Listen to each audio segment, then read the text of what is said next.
Hello everyone, today we are going to learn basic WPS Office, how to center text in a table.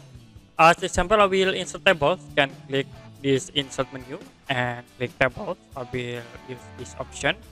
Now you can increase this table to the bottom. If you want to set text into center, like I will set it into example, you can go to home tab and then choose this option to make text into center.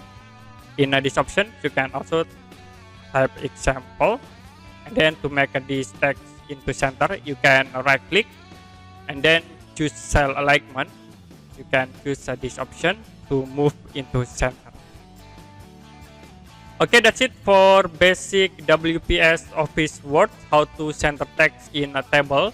And if you have any question about this tutorial, you can comment below this video.